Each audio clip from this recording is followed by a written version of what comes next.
High. তো ভিডিওটা কেউ স্কিপ করো না। ভিডিওটা অনেকটা ইম্পোর্টেন্ট। তো আমাদের ত্রিপুরার একটা ছোট বাচ্চা, নাম হইছে মনুশ্রী চৌধুরী। তো ছোট্ট বোনটার একটা রিয়ার ডিজিজ হইছে, যেটার লিগা 18 কোটি টাকা লাগবো। মানে চিকিৎসার লিগা। তো আমাদের ত্রিপুরার অনেক কনটেন্ট ক্রিয়েটর, অনেক দাদারা মানে রাস্তার ভিতরে নেমে গেছে, নেমা তারার লিগা মানে কালেক্ট করতেছে, টাকা তুলতেছে। যে যত পারতেছে অতই দিতেছে। তো আজকালের দিনে তো মানে আপনও নিজের আপন থাকে না, কিন্তু অন্য মানুষেরা হেল্প করতেছে। তো এই জিনিসটাই।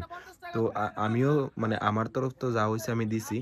তো তোমরাও সবাই দো, স্ক্রিনে দেওয়া আছে বোনটার সবকিছু। স্ক্যানার, যা ব্যাংক ডিটেইলস আছে সব দেওয়া আছে। আমিও ওই দাদার হাত থেকে কালেক্ট করছি, যে দাদারা করতেছে তার হাত থেকে গিয়ে আমি স্ক্যানারের ফটো-টটো সব লইছি।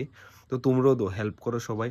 তো আমাদের ত্রিপুরাতে সবাই হেল্প করতেছে, সব এক লোক হয়েছে। তো প্লিজ তোমরাও হেল্প করো, তোমরা একসাথে দাঁড়াও যে যত পারো। যদি আমি এই স্ক্যানারটা দিছি, এটা হচ্ছে তারা যে তারা কালেক্ট করে তারাতে। তোমরা না পাইলে সোশ্যাল মিডিয়াতে অনেকগুলা স্ক্যানার, তারা অনেকগুলা আছে, তোমরা ওইখান থেকেও দিতে পারো, কোনো সমস্যা নাই। তো সবাই দো, হেল্প করো ছোট্ট বোনটার। Thank you.